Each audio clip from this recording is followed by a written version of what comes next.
ಸೇಡಂನ ಭಾರತೀಯ ಸಂಸ್ಕೃತಿ ಉತ್ಸವಕ್ಕೆ ಚಾಲನೆ ನೀಡಿದ ಪೂಜ್ಯ ಶ್ರೀ ಗುರುಬಸವ ಪಟ್ಟದೇವರು ಅಭಿಮತ. ಬಸವ ರಥಯಾತ್ರೆ ನಡೆಯುತ್ತಿರುವುದು ಹೆಮ್ಮೆಯ ವಿಷಯ. ಬಸವ ಭೂಮಿಯಲ್ಲಿ ಬಸವ ರಥ ಯಾತ್ರೆಗೆ ಚಾಲನೆ ನೀಡುತ್ತಿರುವುದು ಹೆಮ್ಮೆಯ ವಿಷಯವಾಗಿದೆ ಎಂದು ಹಿರೇಮಠ ಸಂಸ್ಥಾನದ ಪೀಠಾಧಿಪತಿ ಗುರುಬಸವ ಪಟ್ಟದೇವರು ಹೇಳಿದರು. ಭಾಲ್ಕಿ ಪಟ್ಟಣದ ಹಿರೇಮಠ ಸಂಸ್ಥಾನದ ಆವರಣದಲ್ಲಿ ಕೊತ್ತಲ ಬಸವೇಶ್ವರ ಭಾರತೀಯ ಶಿಕ್ಷಣ ಸಮಿತಿಯು ಭಾರತ ವಿಕಾಸ ಸಂಗಮದ ಸುವರ್ಣ ಜಯಂತಿ ಮತ್ತು ಭಾರತೀಯ ಸಂಸ್ಕೃತಿ ಉತ್ಸವ 7ರ ನಿಮಿತ್ತ ಶುಕ್ರವಾರ ಆಯೋಜಿಸಿದ ಬಸವ ರಥ ಯಾತ್ರೆಗೆ ಚಾಲನೆ ನೀಡಿ ಅವರು ಮಾತನಾಡಿದರು. ಬಸವರಾಜ ಪಾಟೀಲ ಸೇಡಂರವರ ನೇತೃತ್ವದಲ್ಲಿ ದೇಶಾಭಿಮಾನ ಮೂಡಿಸುವ ಹಲವಾರು ಕಾರ್ಯಕ್ರಮಗಳು ನಡೆಯುತ್ತಿವೆ. ಆದರೆ ಇದೇ ಜನವರಿ 28ರಿಂದ ಫೆಬ್ರವರಿ 6ರವರೆಗೆ ನಡೆಯುತ್ತಿರುವ ಭಾರತೀಯ ಸಂಸ್ಕೃತಿ ಉತ್ಸವ 7ರ ನಿಮಿತ್ತ ಬಸವ ತತ್ವ ಪ್ರಸಾರ ನಿಮಿತ್ತ ಬಸವ ರಥಯಾತ್ರೆ ನಡೆಸುತ್ತಿರುವುದು ಹೆಮ್ಮೆಯ ವಿಷಯವಾಗಿದೆ. ರಾಷ್ಟ್ರದ ಅಭಿವೃದ್ಧಿಗೆ ಬಸವ ತತ್ವ ಅತ್ಯವಶ್ಯಕವಾಗಿದೆ ಎನ್ನುವುದು ಎಲ್ಲರೂ ಒಪ್ಪಲೇಬೇಕಾದ ಸಂಗತಿಯಾಗಿದೆ ಎಂದು ಹೇಳಿದರು.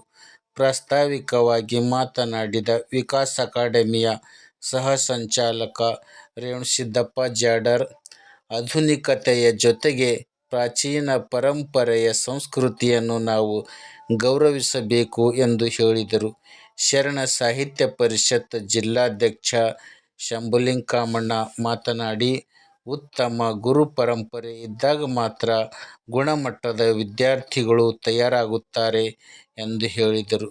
ಕನ್ನಡ ಸಾಹಿತ್ಯ ಪರಿಷತ್ತಿನ ಅಧ್ಯಕ್ಷ ನಾಗಭೂಷಣ ಮಾಮಡಿ ಮಾತನಾಡಿ, ಬಸವರಾಜ ಪಾಟೀಲ ಸೇಡಂರವರ ದೇಶಭಕ್ತಿ ಕಾರ್ಯ ಮೆಚ್ಚುವಂಥದ್ದು ಎಂದರು. ವಿಕಾಸ ಅಕಾಡೆಮಿಯ ತಾಲೂಕಾ ಸಂಚಾಲಕ ಅಕ್ಷಯಕುಮಾರ ಸೋಮನಾಥ ಮುದ್ದಾ ಕಾರ್ಯಕ್ರಮದ ಬಗ್ಗೆ ವಿವರಣೆ ನೀಡಿದರು. ನ್ಯಾಯವಾದಿ ರಾಜಶೇಖರ ಅಷ್ಟೂರೆ ಬಸವ ಗುರು ಪೂಜೆ ನೆರವೇರಿಸಿದರು. ಕಾರ್ಯಕ್ರಮದಲ್ಲಿ ವಚನ ಸಾಹಿತ್ಯ ಪರಿಷತ್ ಅಧ್ಯಕ್ಷ ಗುಂಡಪ್ಪ ಸಂಗಮಕರ, ಪುರಸಭೆ ಉಪಾಧ್ಯಕ್ಷ ವಿಜಯಕುಮಾರ ರಾಜಭವನ, ಸೋಮನಾಥಪ್ಪ ಅಷ್ಟೂರೆ, ಪತ್ರಕರ್ತರ ಸಂಘದ ಅಧ್ಯಕ್ಷ ಜಯರಾಜ ದಾಬಶೆಟ್ಟಿ, ಸಂತೋಷ ಹಡಪದ, ಸಂತೋಷ ಬಿ. ಪಾಟೀಲ, ಬಾಬು ಬೆಲ್ದಾಳ, ಬಾಬು ಲಾದಾ, ಶಾಂತಯ್ಯ ಸ್ವಾಮಿ ಉಪಸ್ಥಿತರಿದ್ದರು. ಬಸವ ರಥ ಯಾತ್ರೆಯಲ್ಲಿ ಸದ್ಗುರು ವಿದ್ಯಾಲಯ, ಗುರುಪ್ರಸಾದ ಪ್ರೌಢಶಾಲೆ ಸೇರಿದಂತೆ ವಿವಿಧ ಶಾಲಾ ವಿದ್ಯಾರ್ಥಿಗಳು ಮತ್ತು ಸಿಬ್ಬಂದಿ ವರ್ಗದವರು ಪಾಲ್ಗೊಂಡಿದ್ದರು. ವಿಕಾಸ ಅಕಾಡೆಮಿಯ ಸಹ ಸಂಚಾಲಕ ರೇವಣಸಿದ್ದಪ್ಪ ಜಾಡರ ಸ್ವಾಗತಿಸಿದರು. ಮಲ್ಲಿಕಾರ್ಜುನ ರಂಜೋಳ್ಕರ ನಿರೂಪಿಸಿದರು. ಸಂಚಾಲಕ ಅಕ್ಷಯ ಮುದ್ದಾ ವಂದಿಸಿದರು.